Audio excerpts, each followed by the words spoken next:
सुनाई पड़ी।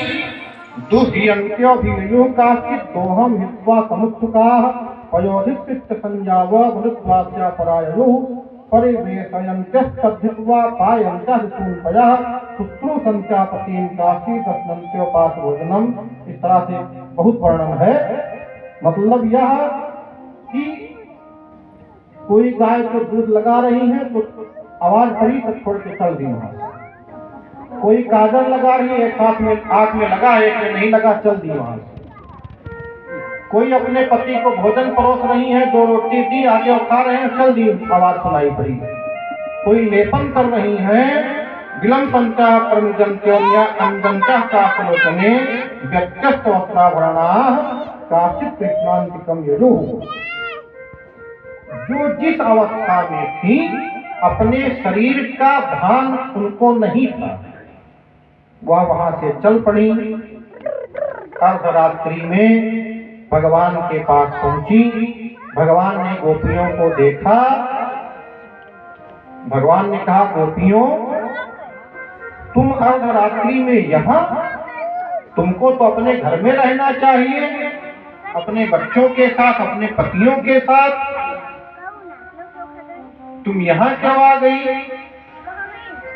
गोपियों ने वहां पर तर्क दिया कि भगवान यह बताओ, मान लीजिए किसी का पति परदेश में कमाने गया है, कमाने जाने लगा, पत्नी बहुत मानती है, वह कह रही है कि बिना आपके हमारा मन नहीं लगेगा, हम आपको बहुत अधिक मानती हैं।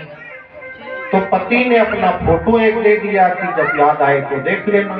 फोटो रखा है, फोटो के सामने पत्नी बैठी हुई ध्यान कर रही है और पति बाहर से आता है और दरवाजे को खटखटाता है। तो यह बताओ कि हम पति के चित्र का ध्यान करेंगे, पति के चित्र को पूजेंगे कि जो असली पति है उसके पास हम जाएंगे, असली पति के पास जाएंगे।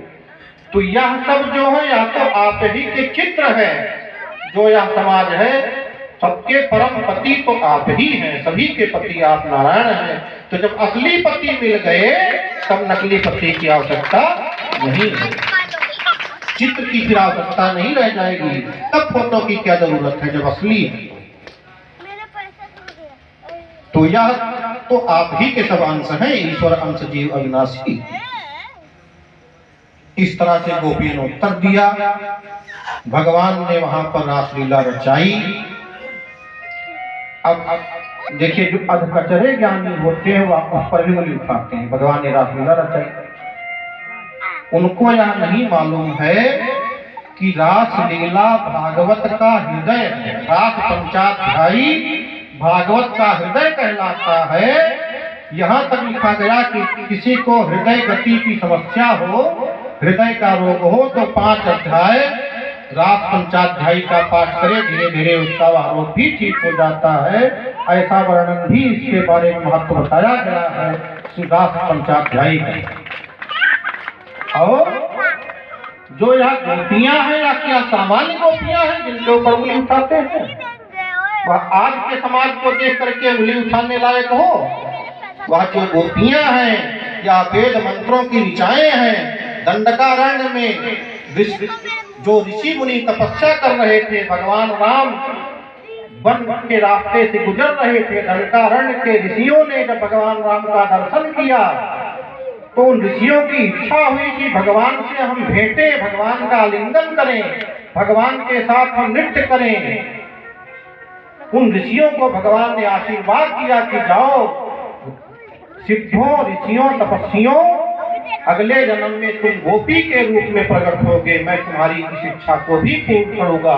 यह गोपियां वह साधारण स्त्री नहीं है, सामान्य स्त्रियां नहीं है जो सामान्य स्त्रियों की तरह या सामान्य जनों की तरह जो लोग बात करते हैं, या वेद मंत्रों की ऋचाएं हैं, या बड़े बड़े ऋषि महर्षि तपस्वी जो अनेक जन्मों तक भगवान को पाने की इच्छा से तपस्या में लगे हुए थे। जब भगवान उनकी तपस्या पूर्ण हुई तब भगवान ने उनको आशीर्वाद दे करके गोपी रूप प्रदान किया और भगवान के आलिंगन को वह प्राप्त कर रहे हैं।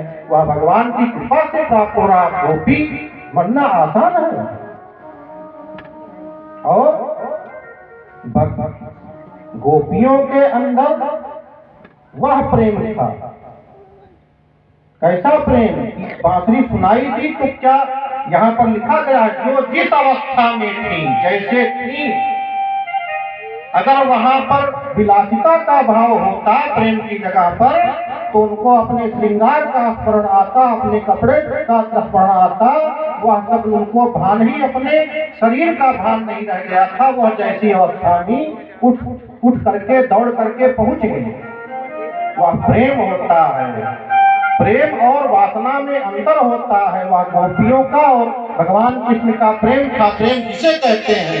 प्रेम वह चीज है जैसे कोई पक्षी अपने अंडे को आकाश में जाती है अन्न का चयन करने के लिए, अन्न की खोज में, लेकिन वह चाहे जहाँ जाती है पक्षी, उसका स्मरण निरंतर अपने उस अंडों पर बना रहता है कि कहीं मेरे अंडों पर, बच्चों पर कोई संकट ना आ जाए।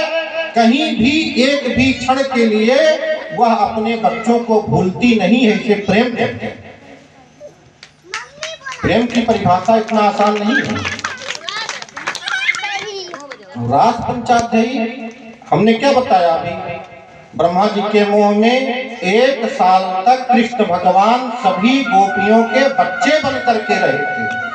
जब ब्रह्मा जी सबको उठा ले गए थे तो भगवान तो पूरे गोकुल के बच्चे थे, वह तो उनके परिवार के थे। और तब भी अगर नहीं मानता मन, इस पर भी अगर उंगली उठानी है तो कृष्ण की तरह तुम बन करके दिखा दो, करो रासलीला।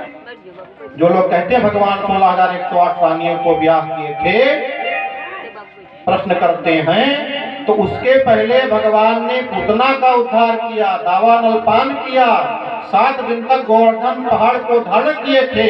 क्या वह तुम्हारी क्षमता है? जब वह क्षमता नहीं है तब तुम बेवकूफों की तरह, अज्ञानियों की तरह क्यों बात करते हो, क्यों उंगली उठाते हो? इस तरह से यह रासलीला का वर्णन भागवत में आया है। उसमें भी कुछ गोपियों को जब अनुमान हो गया कि भगवान तो हमारे वश में है, एक गोपी उसको अनुमान हुआ, वह कही कि मैं थक गई हूं, अब मैं नहीं चल सकती। भगवान ने कहा अच्छा मैं घोड़ा बन जा रहा हूं, बैठ जाओ। घोड़ा बने, बैठने चली, भगवान गायब हो गए। अब सब लोग फिर आतुर हो गई। गोपी गीत का गायन किया, पुकारा।